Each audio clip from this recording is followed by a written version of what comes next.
everybody. In this video we will start ferromagnetism. I've asked a question, why some materials are ferromagnetic in nature.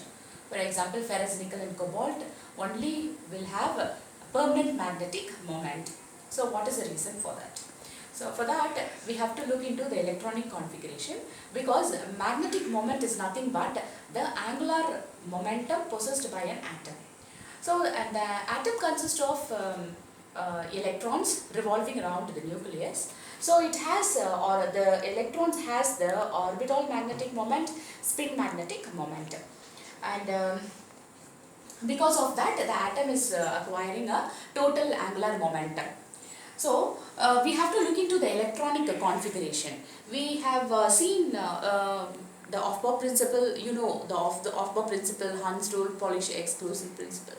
And according to that, how 26 electrons for ferrous is arranged. Okay, so this is the arrangement. It starts from here.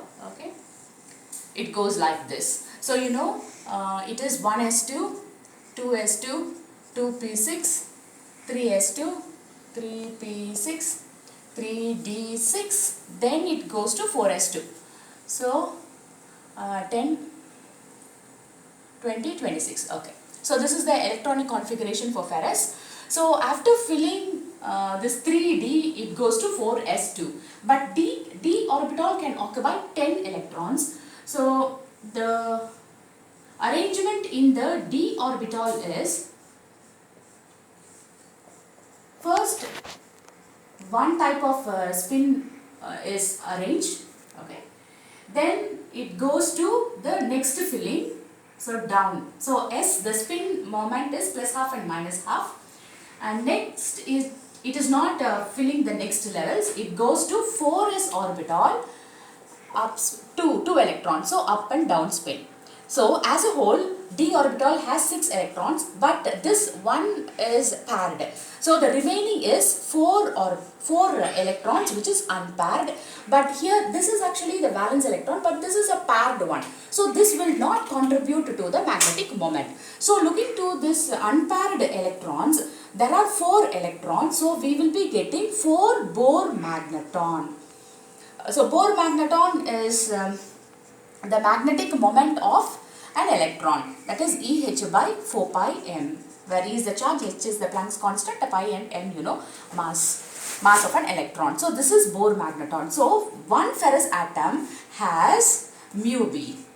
Mu is the magnetic moment, that is 4 Bohr magneton. So this is how the ferrous is gaining magnetic moment or the total angular momentum. So before giving an external magnetic field itself, this ferrous will have magnetic moment of its own.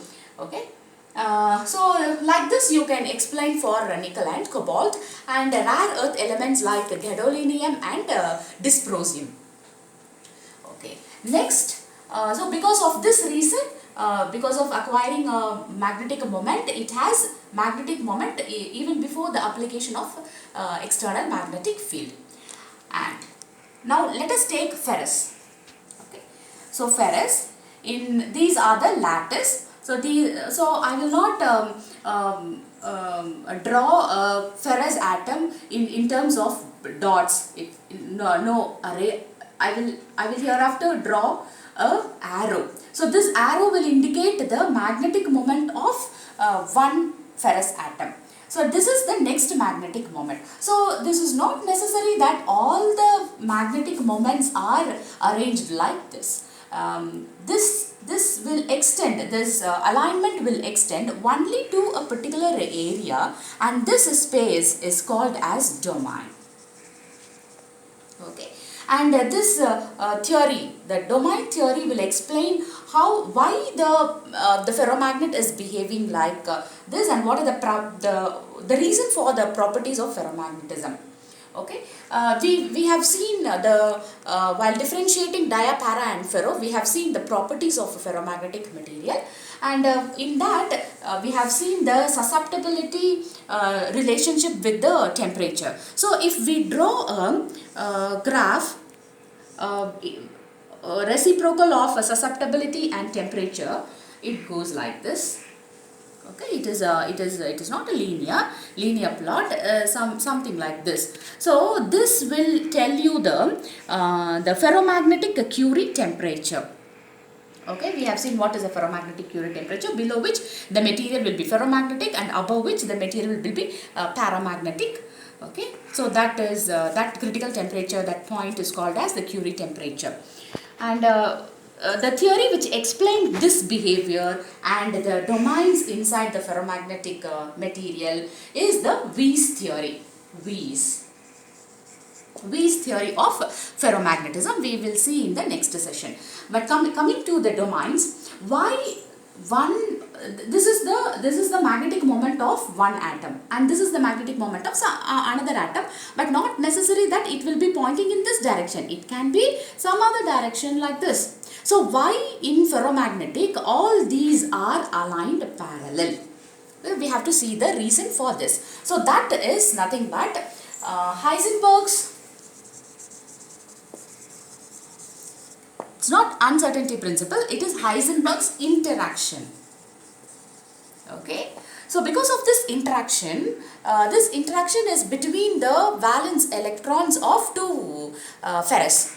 So the spin, there will be spin magnetic moment of one atom that interacts with the spin magnetic moment of the neighboring atom, and because of that interaction there is an interaction energy H, and due to that interaction this atom makes the neighboring atom to align in its own direction.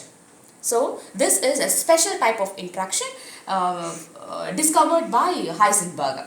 So this is the interaction energy, and there is a constant minus J. Okay, this J is called as the interaction coupling constant. Okay, and there will be sum over I is equal to 1 to n number of atoms present inside the material. So J is a coupling constant, and S and Si dot Sj is the interaction between the spin magnetic moment of the ith and the J. But I and J are nothing but the neighboring atom. So instead of J we can also have I plus 1. Okay.